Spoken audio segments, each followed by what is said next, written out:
Hello everyone, welcome to logical education. नाम रक्षा रघुवंशी। और कल 28 फरवरी को आईपीसीसी रिपोर्ट पब्लिश हुई है। ये रिपोर्ट क्लाइमेट चेंज पर होती है। ये 6th असेसमेंट रिपोर्ट पब्लिश की गई है। तो इस लेक्चर में हम इस रिपोर्ट के बारे में तो जानेंगे ही, क्या वार्निंग्स है इस रिपोर्ट की, क्या सजेशंस है, ये सब चीजें डिस्कस करेंगे। प्लस आईपीसीसी क्या है, किस तरह से ये रिपोर्ट पब्लिश करता है, ये सब चीजें भी यहाँ पे हम डिस्कस करने वाले हैं। और मिटिगेशन, एडेप्टेशन, ये सब चीजें भी डिस्कस करेंगे यहाँ पे। तो क्लाइमेट चेंज या आपके एनवायरनमेंट के लिए काफी इंपॉर्टेंट लेक्चर रहेगा। तो चलिए स्टार्ट करते हैं। आपको वीडियो पसंद आए तो इसको लाइक कर दीजिएगा। चैनल को सब्सक्राइब नहीं किया तो प्लीज इसको सब्सक्राइब कर लें, जिससे नेक्स्ट वीडियोस की अपडेट्स आपको मिल जाए। और प्लीज लाइक जरूर कर दिया करिए अगर आपको वीडियो पसंद आता है तो। नहीं आता तो डिसलाइक भी कर दो, लेकिन पसंद आता है तो लाइक तो करना बनता है। ठीक है, चलिए बात करते हैं इस न्यूज के बारे में। बेसिकली क्या है, 28 फरवरी को एक न्यू असेसमेंट रिपोर्ट पब्लिश की गई है by intergovernmental panel on climate change, IPCC, intergovernmental panel on climate change. इसके द्वारा एक नई असेसमेंट रिपोर्ट पब्लिश की गई है। ये 6 नंबर की असेसमेंट रिपोर्ट है। 5th जो की गई थी वो 2014 में की गई थी, जिसके बाद पेरिस अग्रीमेंट हुआ था, ठीक है, 2015 में। तो बेसिकली ये 6 नंबर की असेसमेंट रिपोर्ट पब्लिश की गई है। इसमें क्या बताया गया है, adverse impact of climate change are far greater. जैसा पहले सोचा था, पहले जिस तरह का हमें लगा था, उससे भी ज्यादा एडवर्स इम्पैक्ट हो रहा है क्लाइमेट चेंज का। मोर फ्रिक्वेंट हो रहा है, वास्टली हो रहा है, मोर डिस्ट्रप्टिव हो रहा है। मतलब कि बहुत ज्यादा, जितना हमने सोचा था उससे ज्यादा इम्पैक्ट हो रहा है क्लाइमेट चेंज का। आपको भी पता है, हीट डोम हो रहा है, कभी भी बारिश हो रही है, कभी भी सूखा पड़ रहा है, ये सब चीजें आपको पता है। ठीक है, सर्दियों में बारिश हो रही है, जैसे कि अभी परसों ही दिल्ली में बारिश हुई है। तो अभी बारिश का कोई टाइम नहीं है, बट स्टिल बारिश हो रही है। बारिश के टाइम पर फिर बारिश नहीं होती। जैसे दिल्ली में लास्ट ईयर की अगर मैं बात करूं तो करीब 10 से 12 दिन ही बारिश हुई थी, ठीक है, जब बारिश का टाइम था। तो ये हम अपने आसपास भी देख सकते हैं, ये सारे इम्पैक्ट्स और भी ज्यादा इम्पैक्ट्स हैं, वो हम आगे बात करेंगे। ठीक है, आईपीसीसी ने 28 फेब को, मतलब मंडे को, कल के दिन ही रिलीज की थी second part of its 6th assessment report. 3 part में आती है, फिर एक मैं आपको आगे ही बताऊंगी। तो इसका जो फर्स्ट पार्ट था वो अगस्त लास्ट ईयर में बता दिया गया था, और ये सेकेंड पार्ट है। अब सेकेंड पार्ट में क्या क्या चीजें होती हैं वो भी हम डिस्कस कर लेंगे आगे।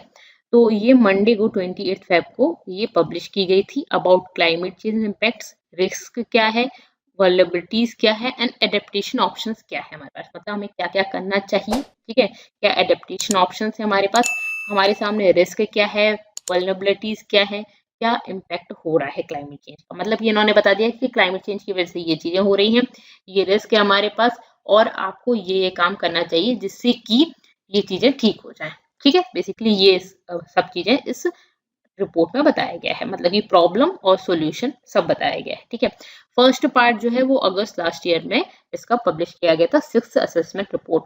ठीक है, ओके। अब यहाँ पे आपको पहले ये पता होना चाहिए आईपीसीसी क्या है, तब आप और अच्छे से समझ पाएंगे कि ये इम्पोर्टेंट क्यों है, इतना इम्पोर्टेंट क्यों है ये रिपोर्ट। तो आईपीसीसी का फुल फॉर्म है inter governmental panel on climate change. ठीक है, तो ये इंटर गवर्नमेंटल पैनल है, ये एक यूनाइटेड नेशन बॉडी है for assessing the science related to climate change. Climate change से रिलेटेड जो साइंस है ना, उसके बारे में बताता है कि किस तरह से क्लाइमेट चेंज हो रहा है, किस चीजों का इम्पैक्ट पड़ रहा है, उनके सॉल्यूशंस क्या है, टेम्परेचर नहीं बढ़ने देना, ये सब चीजें कौन बताता है, ये inter governmental panel on climate change. ठीक है, ये स्टेब्लिश किसने किया था, तो यूएनईपी और डब्ल्यूएमओ, इन दोनों ने मिलकर स्टेब्लिश किया था इन 1988 में ये स्टेब्लिश किया गया था। इसका लोगो आप देख सकते हो। डब्ल्यूएमओ क्या है, इसका फुल फॉर्म मुझे बताइएगा, मेट्रोलॉजिकल ऑर्गेनाइजेशन है। और यूएनईपी का फुल फॉर्म भी आप मुझे बताइएगा। ठीक है, तो ये दोनों ने स्टेब्लिश किया था 1988 में। कंपोजिशन 195 मेंबर स्टेट्स हैं इसकी। हेडक्वार्टर कहाँ है, जेनेवा स्विट्जरलैंड में है। ठीक है, ओके।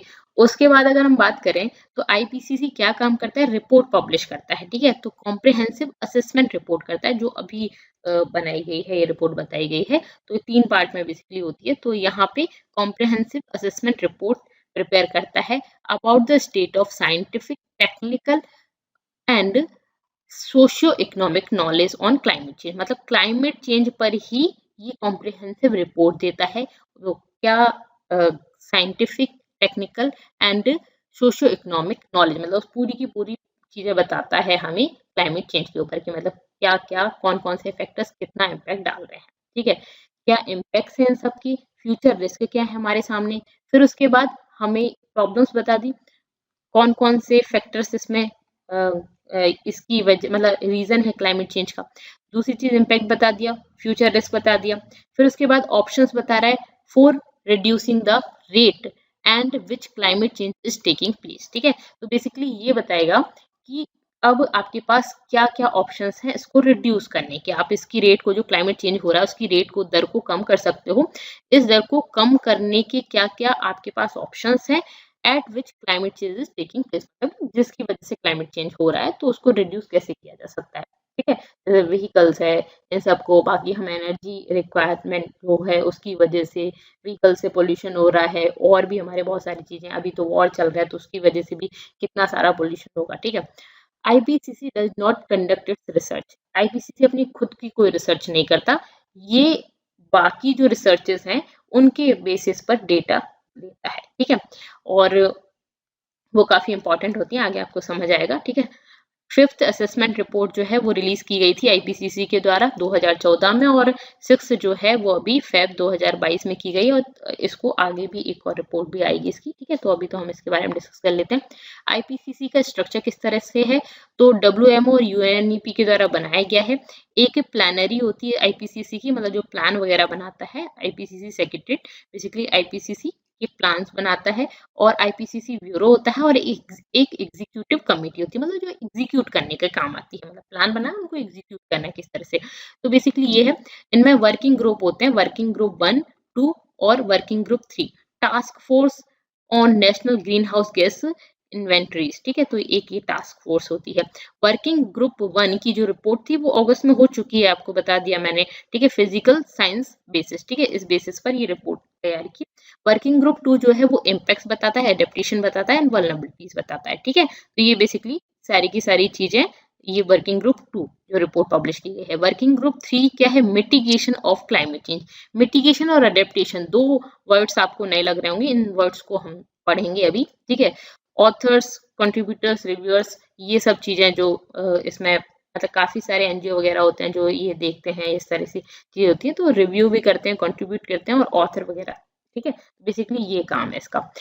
पैनल क्या करता है, elect a bureau to provide guidance to the panel. ठीक है, तो बेसिकली जो पैनल है वो कुछ ब्यूरो को इलेक्ट करता है टू प्रोवाइड गाइडेंस। ठीक है, तो इस पैनल को गाइडेंस प्रोवाइड करे, क्योंकि जिन लोगों को साइंस की नॉलेज होगी, जिन लोगों को इस तरह की नॉलेज होगी, वो इस पर अच्छे से डिसीजन ले पाएंगे। तो इसका इस तरह का स्ट्रक्चर होता है। ठीक है, ओके, समझ आ गया। अब बात आती है कि मिटिगेशन और अडेप्टेशन क्या है, ये चीजें और समझ लेते हैं, फिर इस रिपोर्ट को पूरा आपको रिपोर्ट यहाँ के बाद समझ आ जाएगी।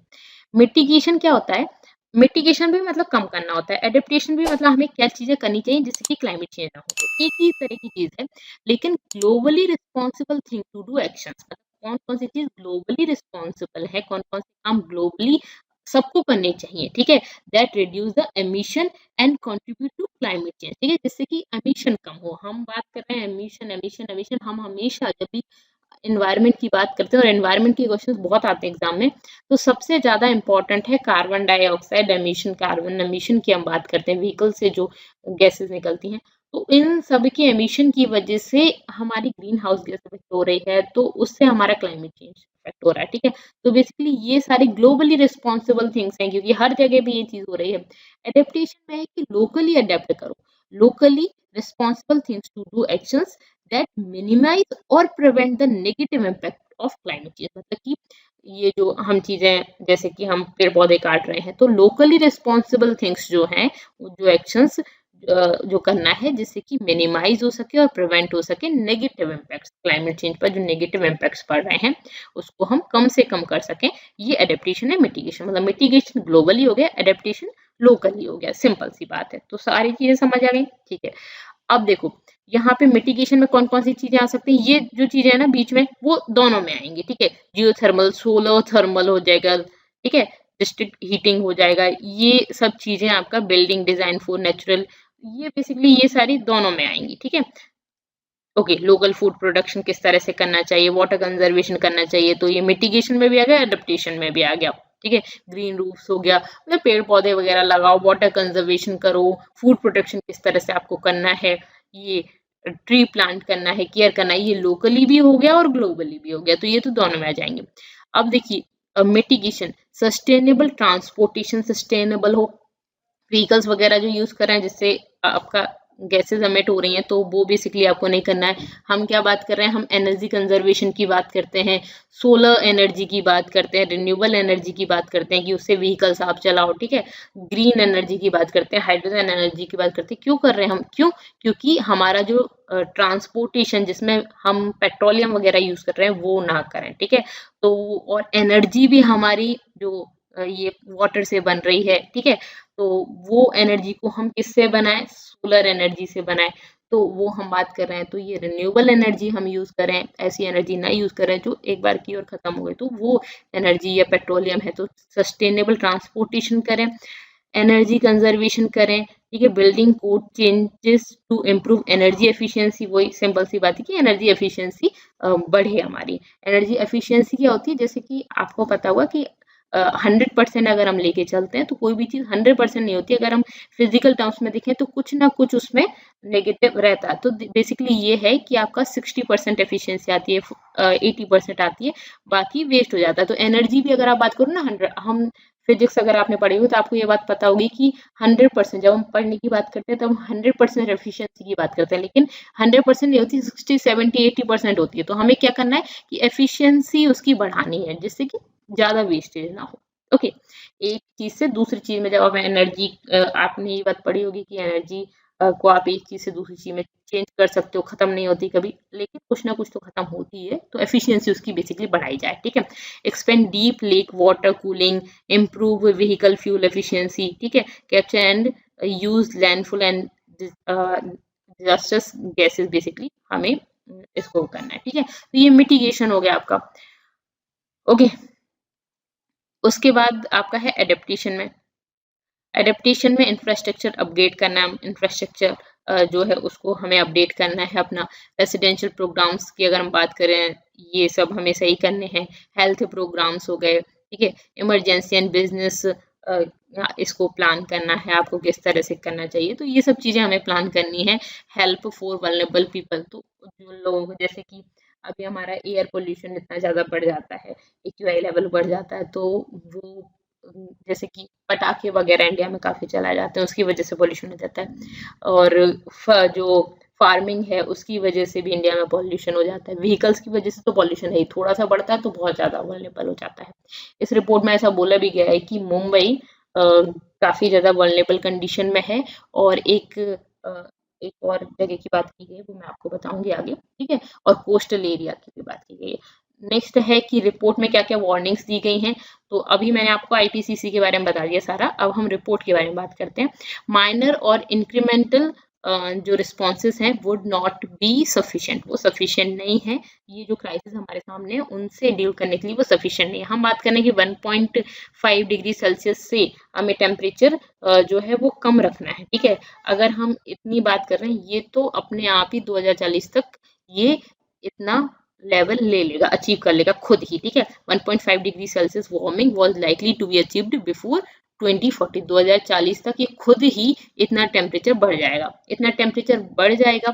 अब आपको ये बात पता होगी कि पेरिस एग्रीमेंट हुआ था 2015 में, पेरिस एग्रीमेंट, जिसमें क्या बोला गया था, हम सभी देशों ने बोला था कि हम ग्लोबल राइज इन टेम्परेचर जो है उसको वेल बिलो रखेंगे, 2 डिग्री सेल्सियस, मतलब 2 डिग्री सेल्सियस तक नहीं पहुंचने देंगे फ्रॉम प्री इंडस्ट्रियल टाइम।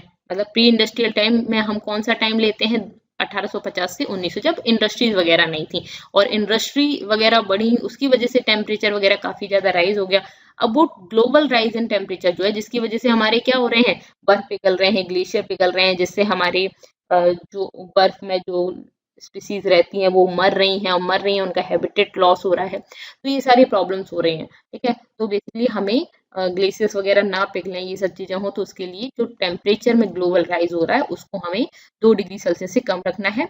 और हमने यहाँ पे बोला था कि हमें रिस्ट्रिक्ट करना है 1.5 डिग्री सेल्सियस, ठीक है। तो 1.5 डिग्री सेल्सियस जो खुद ही खुद बढ़ जाएगा 2040 तक, जिस तरह से हम चल रहे हैं ना, 2040 तक अपने आप ही बढ़ जाएगा। और यहाँ पे इस ये वाला जो आपका 2 डिग्री सेल्सियस है इसको अचीव करना भी बड़ा मुश्किल है अगर हम इसी तरह से चलते रहे तो। ठीक है, यहाँ पे साइंटिस्ट ने बोला है कि until immediate actions are taken, अगर इमीडिएट एक्शंस नहीं लेते हैं तो जो rise in temperature even 2 degree Celsius goal would become out of reach. ये जो 1.5 डिग्री सेल्सियस है इतना तो बढ़ ही जाएगा, अगर हम इमीडिएट एक्शंस नहीं लेते हैं तो ये 2 डिग्री सेल्सियस भी हमारी आउट ऑफ रीच हो जाएगा, हम उस पर भी नहीं पहुंच पाएंगे इस तक रिस्ट्रिक्ट करना। ठीक है, multiple disasters included by climate change are likely to emerge in different parts of the world in the next 2 decades.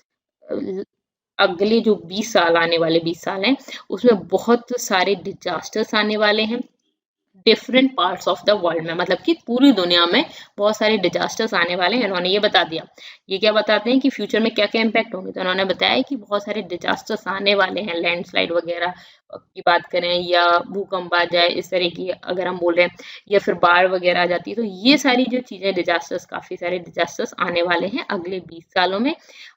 ये तब भी आएंगे even if adequate effort are made to keep the global rise temperature within 1.5 degree Celsius, मतलब कि अब अगर हम जितनी कोशिश कर रहे हैं ना, पूरी कोशिश भी लगा दी ना हमने, तो भी ये जो आपके डिजास्टर्स हैं वो आने वाले हैं। दूसरी चीज ये है कि 1.5 डिग्री सेल्सियस का थ्रेशोल्ड अगर ब्रीच हो जाता है, ठीक है, अगर टेम्परेरी भी ब्रीच हो जाता है, तो अगर ये ब्रीच होता है तो एडिशनल सीवियर इम्पैक्ट्स आएंगे, मतलब अभी तो बोल रहे थे कि ये तो आएंगे, कुछ और एडिशनल सीवियर इम्पैक्ट्स भी हमें देखने को मिलेंगे और जो कि इरिवर्सिबल होंगे, मतलब आप उसको चेंज नहीं कर सकते, अब फिर उसके साथ ही आपको जीना पड़ेगा।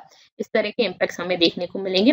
Risk for society will increase, ठीक है, and including to infrastructure and low lying coastal settlements. ठीक है, तो यहाँ पे कोस्टल में इन्होंने बाढ़ वगैरह का भी बोला है। ठीक है, सी लेवल राइज हो जाएगा, फ्लड हो जाएगा, हीट वेव्स होंगी, ये सारी चीजें हमें देखने को मिलेंगी आगे आने वाले कुछ सालों में। High risk of climate disasters होगा। ठीक है, तो multiple climate hazards will occur simultaneously, बहुत सारे क्लाइमेट हजार्ड्स आपको देखने को मिलेंगे, जैसे कि फ्लड होगा, सी लेवल राइज हो जाएगा, हीट वेव्स वगैरह, ये सब आपको देखनी पड़ेंगी। हीट वेव की वजह से आपको पता होगा लास्ट ईयर बहुत ज्यादा प्रॉब्लम हुई थी, काफी लोग मर गए थे, तो हीट वेव भी देखने को मिलेंगी।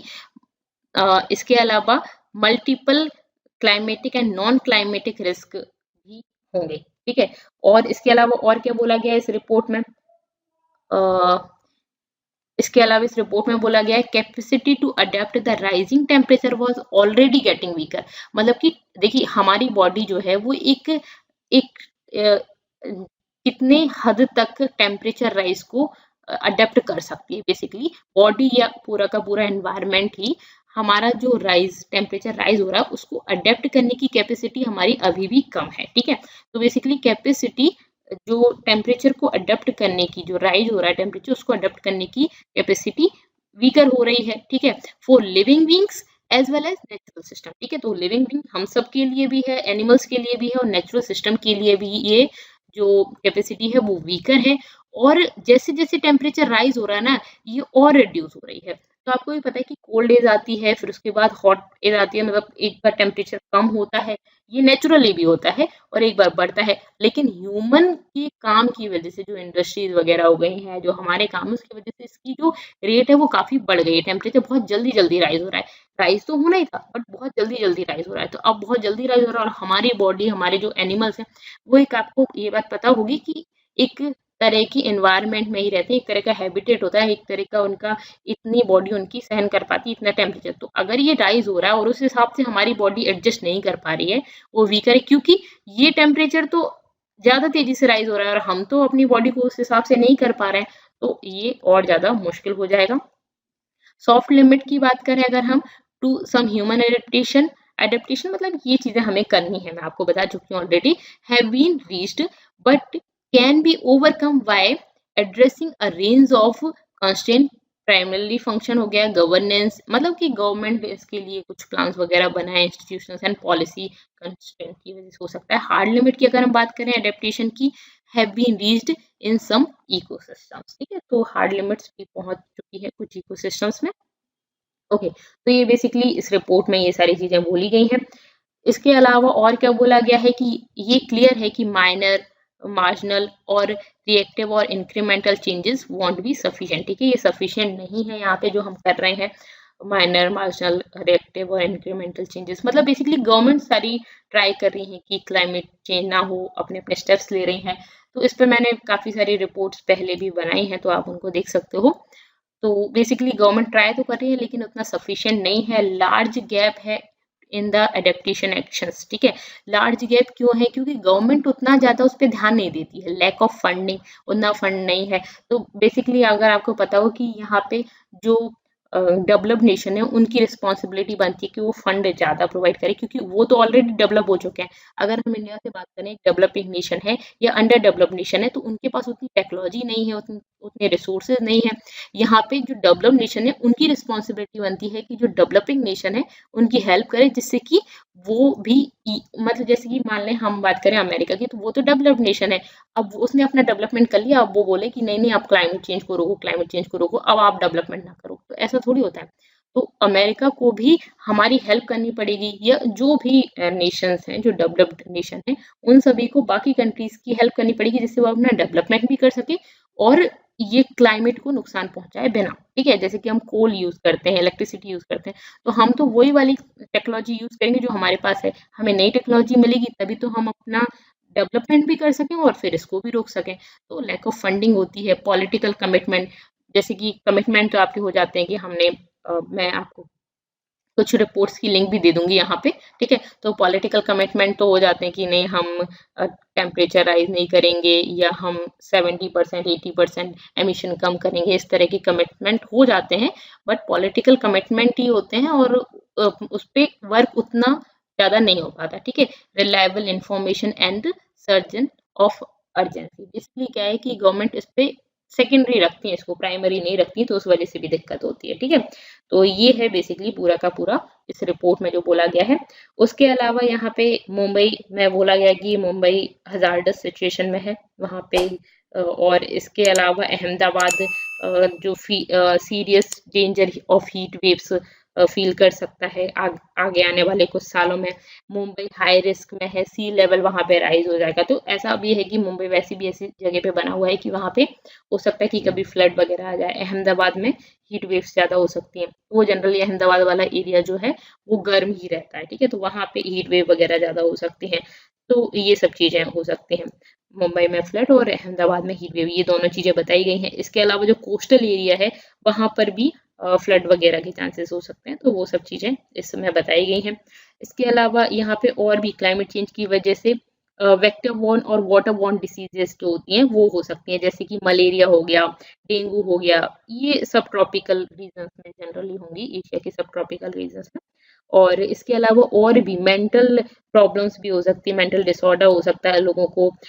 तो हम बोलते हैं कि क्लाइमेट चेंज से क्या सिर्फ ये फ्लड वगैरह आना, इसके अलावा और भी प्रॉब्लम होती है, जिसकी मलेरिया वगैरह, ये जो काफ़ी देखिए आपने देखा हुआ लास्ट ईयर डेंगू काफ़ी ज़्यादा चला था, मलेरिया भी काफ़ी ज़्यादा चला था। ठीक है, तो ये जो बीमारियां इतनी ज़्यादा आ रही हैं या वायरस वगैरह, ये भी क्लाइमेट चेंज की वजह से कहीं ना कहीं काफ़ी ज़्यादा ये रोल प्ले करता है। ठीक है, इसके अलावा यहाँ पे डेथ भी हीट वेव की वजह से काफ़ी ज़्यादा डेथ हुई थी, आपको पता होगा। ठीक है, और इसमें अगर हम ह्यूमन की बात करें तो रेस्पिरेटरी सिस्टम की वजह से, या डायबिटिक या इन्फेक्शियस डिसीजेस होती हैं, तो इस तरह की डिसीजेस की वजह से डेथ हो सकती है लोगों की, तो मोर्टेलिटी रेट जो है वो बढ़ जाएगी। ठीक है, टेम्परेचर जैसे जैसे बढ़ेगा वैसे। और तो जो हीट वेव तो साफ साफ ही दिख रहा है आपको, लेकिन ये वाली जो रेस्पिरेटरी सिस्टम है उसमें प्रॉब्लम हो सकती है, और डायबिटिक, सर्कुलेटरी, ये सारी चीज़ें भी बढ़ जाएंगी। और अगर एक्सट्रीम वेदर इवेंट्स हो सकते हैं, वो तो मैं आपको बता चुकी हूँ, जैसे कि किसी साल सूखा पड़ता है, ड्राउट्स होता है, किसी साल वेदर कंडीशन खराब हो जाती है, एक्सट्रीम वेदर इवेंट्स जैसे कि आपका फ्लड आ गया या ड्राउट्स हो गया, हीट वेव आ गई, तो ये तीनों प्रॉब्लम काफ़ी ज़्यादा। एयर पोल्यूशन भी बहुत ज़्यादा होता है। एयर पोल्यूशन में आप देखोगे कि एयर पोल्यूशन में एक तो आपको ब्रीथिंग प्रॉब्लम, वो तो सिंपल सी चीज़ है, ब्रीथिंग प्रॉब्लम होती है, एलर्जिक डिसीज हो जाती हैं एयर पोल्यूशन की वजह से। ठीक है, अंडर न्यूट्रिशन भी रहते हैं, अंडर न्यूट्रिशन हो जाता है उससे, और मेंटल डिसऑर्डर भी हो जाता है एयर पोल्यूशन की वजह से। तो ये सब चीज़ें होती हैं, और ये आप फील भी कर सकते हैं ये सारी चीज़ें। ठीक है, अगर आप थोड़ा सा और देखें तो ये सब चीज़ें मैं नहीं बोल रही, ये सारी की सारी चीज़ें इस रिपोर्ट में लिखी गई हैं। तो ये अदर फाइंडिंग्स थी जो मैंने आपको यहाँ पे बताई। इसके अलावा और भी है, ऑब्जर्वेशन पर ये देखा गया बेसिकली। तो यहाँ पे ये है कि ये हम जितना सोच रहे थे उससे बहुत तेजी से टेम्परेचर बढ़ रहा है, ठीक है, बहुत ज्यादा तेजी से बढ़ रहा है, डिसरप्टिव और widespread than we expected 20 years ago। जितना हमने 20 साल पहले, मतलब हमारी रिपोर्ट के बाद रिपोर्ट आती रहती है, जो पिछली रिपोर्ट थी तब हमने जितना सोचा था उससे ज्यादा तेजी से ये चीजें बढ़ रही हैं, ठीक है। और अगर हम बात करें कि ग्रीन हाउस गैस एमिशन की बात करें तो नेक्स्ट 20 years में ये और ज्यादा हो जाएगा। नहीं तो हमें रिड्यूस करने की जरूरत है, स्ट्रॉन्ग एक्शंस लेने की जरूरत है, नहीं तो ग्रीन हाउस एमिशन बहुत ज्यादा होगा। और उस वजह से आपको भी पता है कार्बन डाइऑक्साइड अगर ज्यादा होती है तो हीट वेव वगैरह के चांसेस बहुत ज्यादा रहते हैं, ठीक है। तो वो सब चीजें हैं। ओके, तो यहाँ पे हमने ये सब चीज़ें डिस्कस की हैं। अब अगर आप इसकी पीडीएफ चाहते हैं तो टेलीग्राम चैनल को ज्वाइन कर लीजिएगा। इसके अलावा इंस्टा पर भी आप मुझसे बात कर सकते हैं, कुछ क्वेश्चंस पूछना है तो आप मुझसे पूछ सकते हैं। फेसबुक पर भी आप मुझे ज्वाइन कर सकते हैं, बट वीडियो को लाइक जरूर करना है अगर आपको पसंद आता है तो, और चैनल को सब्सक्राइब कर लीजिएगा अगर नहीं किया है तो, और फ्रेंड्स के साथ शेयर कर दिया करिए, हेल्प करिए लोगों की। That's all for this lecture. Thank you so much.